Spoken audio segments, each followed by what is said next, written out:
I would like to welcome you to our interview, which is a joint collaboration of Digital Development Debates and the Livelihood College Campus Bonn. And we're happy that you're here visiting for the workshop. And so we will publishing the interview on both platforms. And I would like to start with my first question. You're asking for agroecological production. Maybe you could explain the difference of this approach compared to traditional agriculture. Well, thank you first for the invitation to the Livelihood College and also the German Academic Exchange. I think it's important to know that people get interested in supporting such activities like yours. So that's now on what's the difference between agroecology and, let's say, conventional or industrial farming. One is sustainable, the other one is not. One actually works against climate change, and the other one, the industrial, actually supports and contributes to climate change. And I think right now we cannot afford to have an agricultural system and a food system, not only production but all the way to consumption, which makes the situation with climate change even more difficult. And that's only, let's say, the environmental part of it, soil degradation, climate change, but then we have on the social side enormous problems with people leaving rural areas for urban centers, basically inflating the population in cities when actually you should need more people out in the countryside. So again, industrial agriculture has replaced or is replacing people with non-renewable energy, for example. So they use a lot of petrol, oil to produce instead of people doing the work. And then even the economics. I mean, right now already the economics of conventional or industrial agriculture are so that you can do it without state subsidies almost. And again, I think when you go the other side, agroecology, organic farming, most of them doesn't get any subsidies, and they do manage to actually make a living. So I think it's clear that you can look at any dimension of sustainable development. It makes sense to transition agriculture from the way it is today and the food system to what has been recommended now by a number of reports, scientists and also policymakers, that we need the change toward a sustainable food and agricultural system. One critique that is often presented from people working in projects is that they claim to have a rather undogmatic approach, where they would say we still use pesticides in a small amount, and they have the thought that while people are starving, any means necessary they could take. How would you reply a critique that your approach is too dogmatic for the reality? Yeah, that's what they say, dogma or ideology, that we are ideologists with our organic or even sustainable. I mean, it doesn't have to be the certified organic. We know permaculture, we know regenerative agriculture. I mean, there's many different shades of doing it differently than the conventional or industrial model. And I don't think this is a dogma, it's actually science-based. And this is the big issue. People say, oh, you guys, it's grandfather's agriculture, everybody's hungry, everybody's poor. Look now, the modern agriculture, big machines on big production.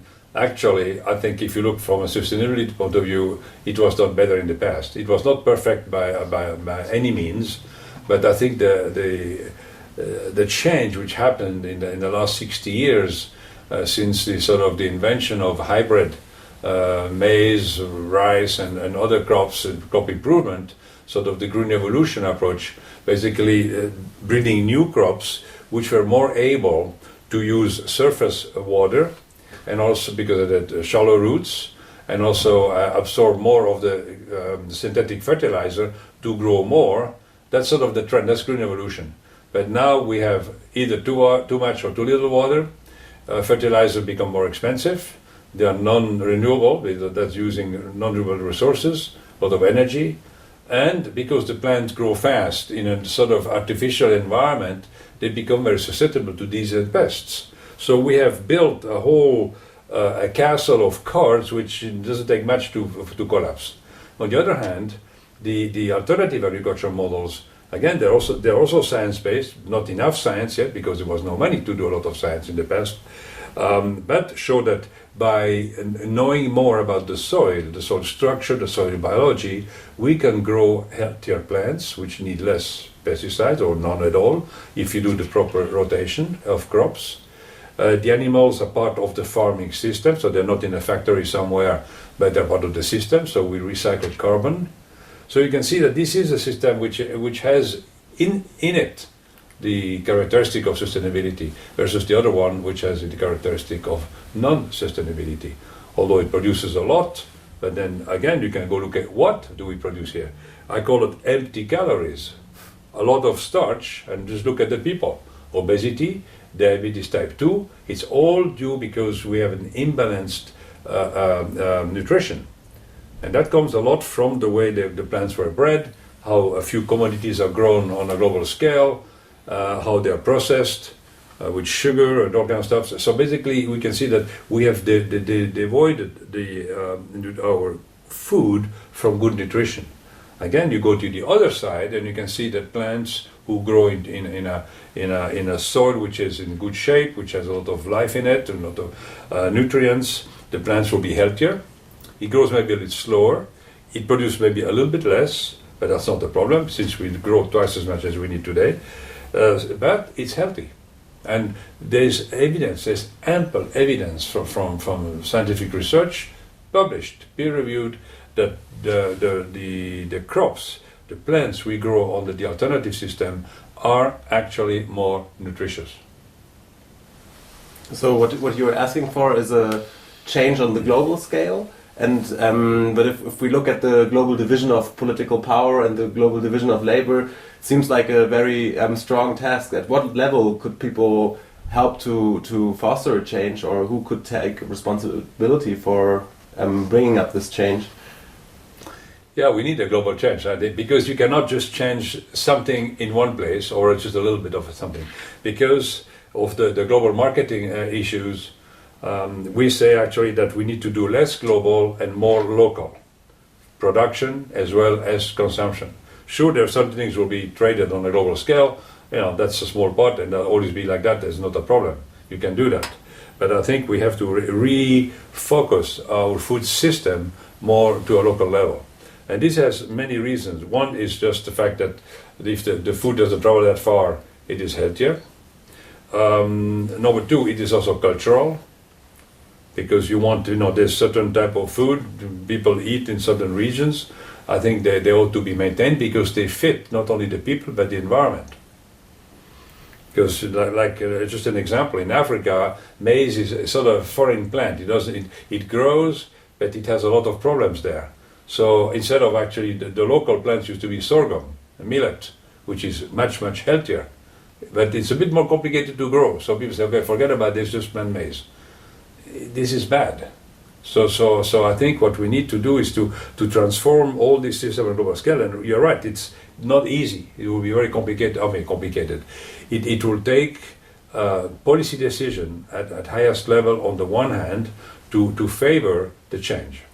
But the change has to be demanded, which means that the demand has to change. So the consumers have to change the way their diets, they have to change what they buy, and they have to be ready also to pay the full costs of food. Because right now, what happens? So you can look at organic, sustainably produced food is always a bit expensive, more expensive. I mean, a bit, sometimes double. It depends where you are or what it is. But that food actually doesn't produce all the negative impact on the environment like the cheap food. So when you buy cheap food, what you do with that, you actually transfer the costs to the society.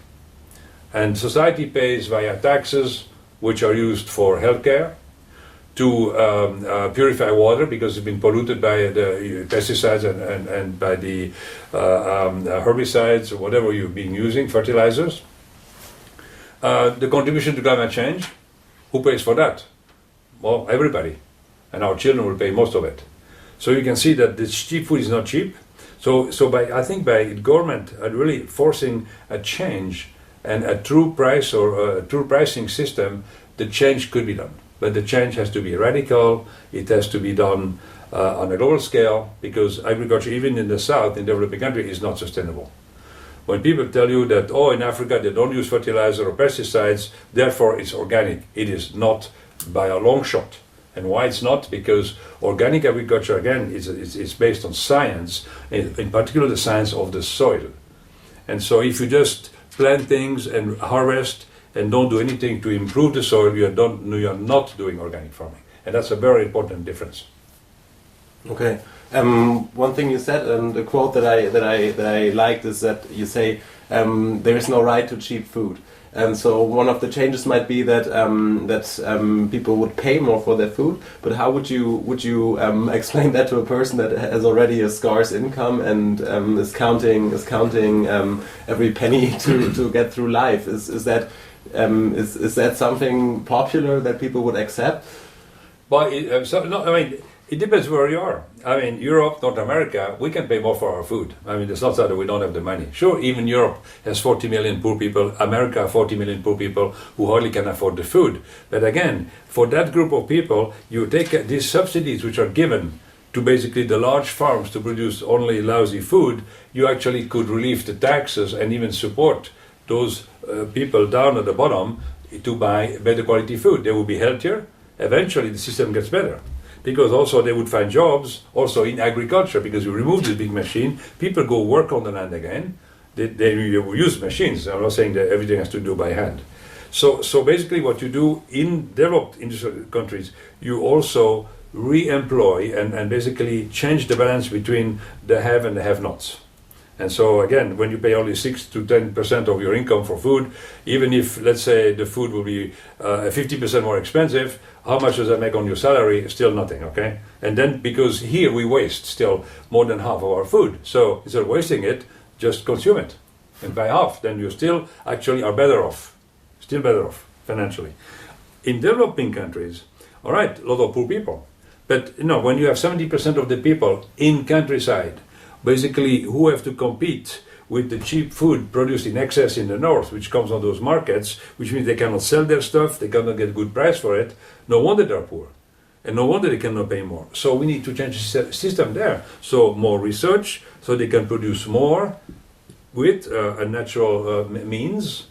So if they produce more, they can also get more money. So they get out of poverty, which means people can also start to pay more for the food. I mean, it's all connected. So I think we have to understand that. And it will take a time for this transition. But when we know that we're paying almost $380 billion a year in subsidies, I think we can use this money much better than today, just to give it to the big farmers, most of it, who then goes to the big input companies, who just laugh all the way to the bank. And the consumer are left there, the ones who have no money or little money, to buy that cheap food, which in the end just makes a lot of money for the input people and also the processors who actually process large quantities of food into junk food. 2015 is one of a turning point for the development community, many people say, because especially because of the formulation of the Sustainable Development Goals and the G7 and the European Year of Development. You have worked on the International Assessment of Agricultural Knowledge, Science and Technology. This report is not that often referred to in formal processes. What could you think would be a lesson or a finding from this report that would be useful for the challenges of the development community? Well, yeah, that report is still the report on agriculture. Nothing has been done any better since. Would be nice to have an update. Actually, there's a German colleague who is updating the summary of the summaries. So there's new data in there which actually shows that we are not really moving in the right direction. Certain things are getting better, sure, but because some people are working in the right direction, but overall we still have a problem.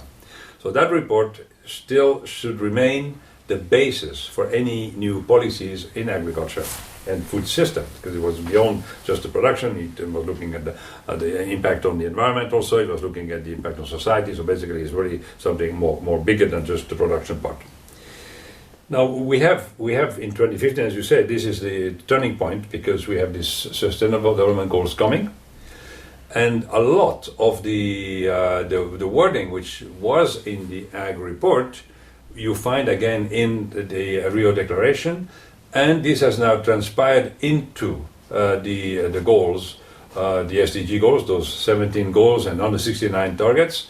There's quite a number of goals. I mean, goal 2 is the main one, but there's other goals who deal with issues of agriculture, food, nutrition, health, sustainable production and consumption. So this is all linked to actually agriculture. So actually, if you look at it, you can see there's many connections in that system. So we have now a tool or a framework to implement good agricultural practices and the whole value chain all the way to consumption and back, because it's all circular. So we need to take that chance. So people should say, all right, instead of criticizing it for not being good enough or too much or whatever, I think it's good. So why don't we just take it from where it is and move forward? Because I think that gives us the basis. So in the next 15 years, we have now basically the opportunity to do what we need to do in terms of transforming the system, making sure that there is a chance to overcome some of the major constraints and challenges which we're facing with climate change, population growth, different demand, migration. So there's a lot of problems, as you know, coming onto us. But I think if we have a healthy food and food system, I think we already have a head start. And I think we need to do a whole lot more to try to implement all what we know already, while we invest more again in research, development in the area of food and nutrition. For your work, you have been awarded in 2013 with the Right Livelihood Award. What did this mean to you, and what opportunities did you get through this prize? So the Right Livelihood Award is a fantastic prize to recognize the work which I have done, my own foundation has done, and many other people who have received this prize, I think, have done tremendous work to actually better the society in which we live in, and actually try to make sure that we have also a future, because, you know, the way things are, I think we need that. So the Right Livelihood Award, I think, is really something which exposes to the world, you know, what a few people have done to make the world a better place.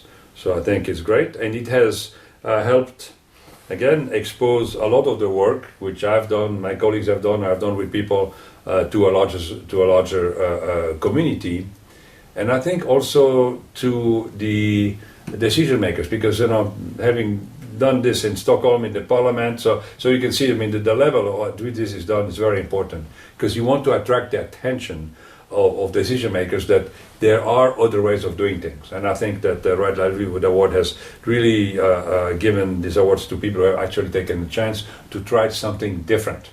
They confronted huge challenges. Some people have, you know, take a chance on their lives actually to do what they do. And it wasn't that critical in our place, although I also got life threats, because when you fight the big agrochemical industry, this is big money, big challenge. But again, I think we and the team managed to do quite well in showing that there are alternatives which work, which are economically feasible, they're socially totally acceptable, and again, they fit in a longer term view of planet Earth, and the fact that also shows that we can live within our planetary boundaries. So again, that was really very useful. On the other hand, it gives me also the opportunity to continue to talk to young people through the Right Livelihood Award College, which is the sort of the branch where I think we can continue and educate and share experiences with young people, because clearly we need to widen the field of people who want to do something different. They don't want to follow just the same old line, but they have to open up their minds and tackle new and very big issues for society. So I think this prize and the college is really something very exceptional, and I'm very happy and glad to be part of it.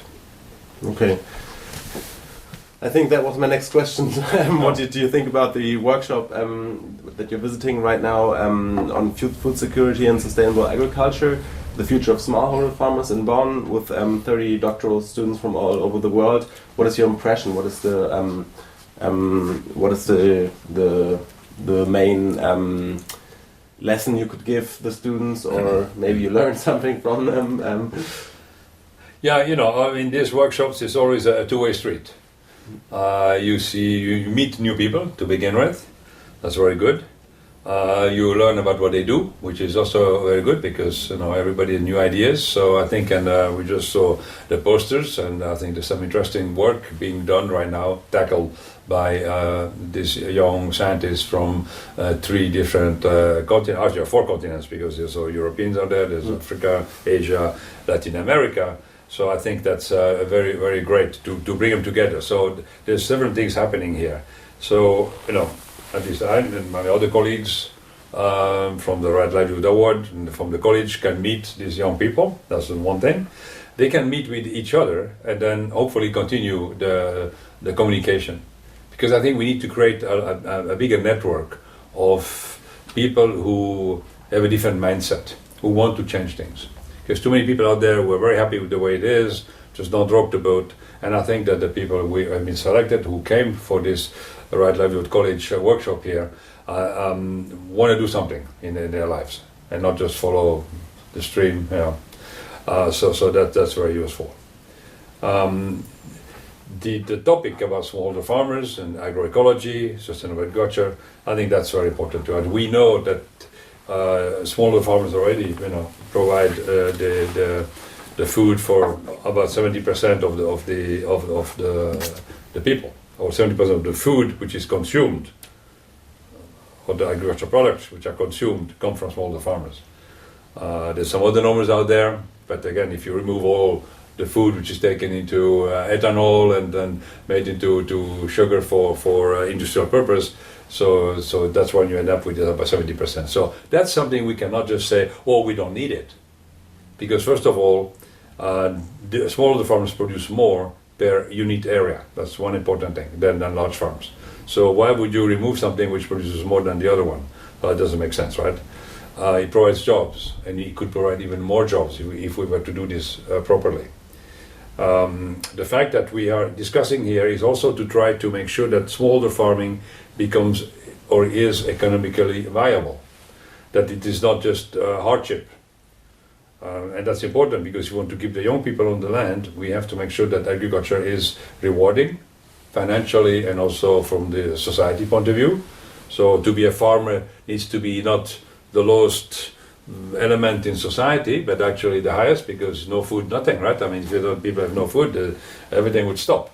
So why do we treat farmers as the lowest element in society? So I think all this discussion of the young people are to raise the profile of farming, of the smallholder family farms, and the last point I think, which I think very important in this framework, is that those farmers will actually be the people who save the planet, because the type of agriculture which smallholder farmers do and which we try to even improve, agroecological practices, I think will probably be one of the key element for providing us with clean air, clean water, reducing the CO2, which means less climate change, good jobs, and an environment where people are happy. You may know that a lot of people now who have mental problems, they get put on farms and then they're happy again. So you can see there's something about the humans and the connection with nature. And nature farming is part of nature, but not the industrial farming, because that destroys the environment in nature. Whereas smallholder farms, family farms, agroecology actually tries to do all this in harmony with the environment. That's a good last sentence for the interview. Thank you a lot. And most welcome.